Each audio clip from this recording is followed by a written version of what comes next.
मसीह के जीवित होने का दिन, उसकी खुशी यानी पुनरुत्थान दिवस, जिसको ईस्टर पर्व के रूप में मनाया जाता है, उसके बारे में आज हम ये बात कुछ खुलासा करना चाहेंगे जो प्रभु का वचन हमें बताता है कि कई बार हम जानबूझ के या अनजाने में रीति रिवाज की तरह साल दर साल, साल दर साल वो बातें फॉलो करते चले जाते हैं जो बाइबल में है ही नहीं, जो वचन में है ही नहीं, और उन बातों की चर्चा और उन बातों की गवाही नहीं देते जो वचन में है, जो प्रभु हमसे चाहता है।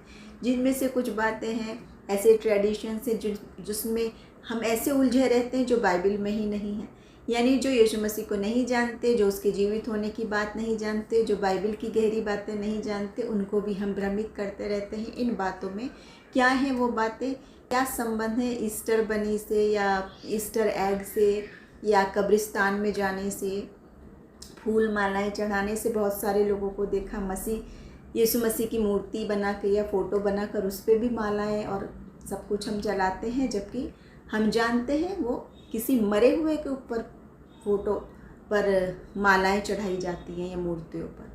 लेकिन जब हमें कलाम बता रहा है, जब आप खुशी ही उस चीज़ की बना रहे हैं कि मसीह जीवित है, जीवित है, जीवित है, तो क्यों विरोध नहीं करते उस बात का जो कलाम बता रहा है कि मसीह जीवित है। तो जीवित के ऊपर क्यों फ़ोटो पर मालाएं चढ़ा रहे हैं? कैसे हम उसकी फ़ोटो बना सकते हैं, मूर्ति बना सकते हैं, जिसको बाइबल में मना किया हुआ है। ना ही इसका किसी क्रिसमस और ईस्टर एग से या ईस्टर बनी से कुछ लेना देना है। अगर हम सोचते हैं कि एक ट्रेडिशन है, एक ये सिंबल के तरीके से माना जाता है, ऐसा बोलते हैं क्योंकि जीवन की प्रकट करने के लिए बनी की तरह या और बहुत सारे सिंबल बता रखे हैं। लेकिन क्या आपको और मुझे ऐसे सिंबल्स की ज़रूरत है? जब वसी का कह रहा है कि मैं जीवित हूँ, मैं हमेशा तुम्हारे साथ हूँ, जगत के अंत तक तुम्हें साथ हूँ, न छोड़ूंगा न त्यागूंगा, और मैं तुम्हें एक सहायक दे के जाता हूँ, यानी सत्य का आत्मा जो तुम्हें सब कुछ बता देगा। ये यीशु मसीह के शब्द हैं, मेरे और आपके नहीं हैं, किसी और की डायलॉग नहीं है इंसान की कि जो बोले और वो ना करे। ये मसीह के शब्द हैं जिसमें कलाम कह रहा है कि आकाश और पृथ्वी टल जाए, ये वचन टल नहीं सकते, क्योंकि आकाश और पृथ्वी का सारा अधिकार जिस मसीह को दिया हुआ है वो मसीह बोल रहे हैं ये बात। अगर हम उसकी जीवित होने की खुशी मना रहे हैं तो वो उस तरह से मनाए जैसे प्रभु चाहता है। देखिए, जो कब्रिस्तान में जाने की बात है उसको भी हम समझेंगे कि उस समय लोग जो मसीह के शागिर्द थे, जो स्त्रियां थी, जो उसके चेले थे, वो इसलिए जा रहे थे क्योंकि वो सोच रहे थे यीशु मसीह की मृत्यु हो गई और वो वहाँ हैं। वो उस रीति से वहाँ जा रहे थे इत्र मलने के लिए, लिखा है बाइबल में, बताया हुआ है ये बात। लेकिन जब वहाँ पर वो नहीं है और स्वर्गदूतों ने बताया, स्वयं मसीह को देख भी लिया, सबको पता चल गया और बोला गया वो यहाँ नहीं है, जिंदा को तुम मरे हुओं में क्यों ढूंढ रहे हो, यहाँ नहीं है पर जी उठा है। ऐसे ही कलाम बता रहा है हमारे उन सब प्रियजनों के बारे में भी जो नहीं है, जिनकी मृत्यु हो चुकी संसारिक दृष्टि से, वो यहाँ नहीं है। वचन में देखिए, बाइबल में पूरी बात बता रखी है, मृत्यु के बाद क्या क्या है, क्या क्या होगा, स्वर्ग की बात, नरक की बात, सब कुछ बता रखी है, अनंत जीवन की बात, अनंत मृत्यु की बात। लेकिन वहाँ जहाँ हम जा रहे हैं वहाँ पर कोई भी नहीं है, वहाँ सिर्फ मिट्टी है। अगर आपका और मेरा ये कहना है इंसानों का कि हम सिर्फ अपने लोगों को रिस्पेक्ट देने जा रहे हैं, आदर देने जा रहे हैं, तो वो वहाँ है ही नहीं। वो आपका आदर और सम्मान कैसे देखेंगे? वो वहाँ नहीं है। तो वचन आज कह रहा है, ज़रा गहराई से जाने हम, प्रभु आज आपसे मुझसे क्या कहना चाहता है।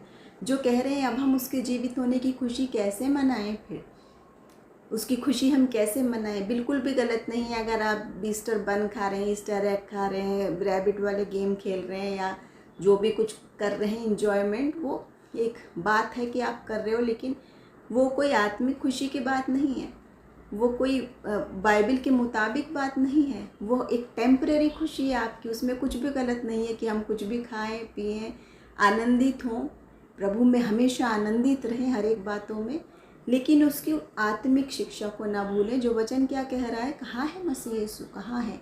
जीवित है तो कहाँ है?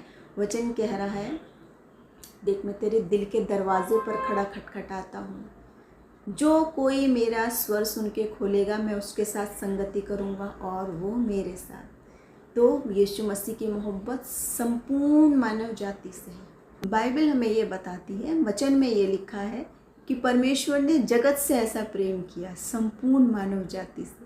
तो मसीह की मोहब्बत सबके लिए है और मुफ्त में है। उसकी सारी आशीषें, सारे चमत्कार, सारी बातें मुफ्त हैं और सबके लिए है। लेकिन ये हमारे ऊपर है कि हम वचन के अनुसार चल रहे हैं या हम इंसानों के बनाए हुए ट्रेडिशंस पर चलने लग रहे हैं।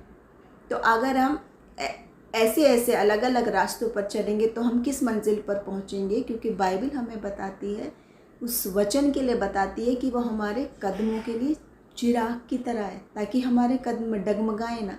जब भी हम इधर उधर हों तो वचन में देखें, वो चिराग की तरह हमारे को सही गाइडेंस देगा। और साथ ही प्रभु क्या कहता है, मैं तुम्हें अनाथ नहीं छोड़ूंगा, मैं हमेशा तुम्हारे साथ हूँ और एक सहायक दे के जाता हूँ, यानी सत्य का आत्मा। और वो तुम्हें हर कुछ बात बता देगा, सब कुछ बता देगा।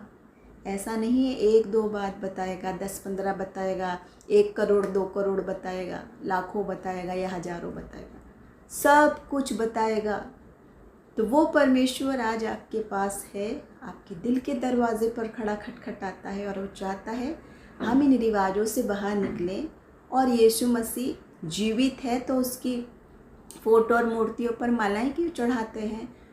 आप उस जीवित को मृतकों में क्यों ढूंढते हैं? ऐसे ही हमारे जो प्रियजन जिनकी भी मृत्यु हो जाती है वो वहाँ नहीं है, वो अपने अपने डेस्टिनेशन पर हैं। और जो प्रभु में है उसके विश्वास में सोए वो प्रभु के साथ हमेशा की ज़िंदगी पाएंगे। तो आज ही पुनरुत्थान दिवस की, यीशु मसीह के जीने उठने की खुशी हम सही अर्थों में समझें, जानें और मनाएं, और जिनको नहीं पता उन तक भी सही अर्थ समझाएं। प्रभु हम सबको आशीष दे। जय मसीह की।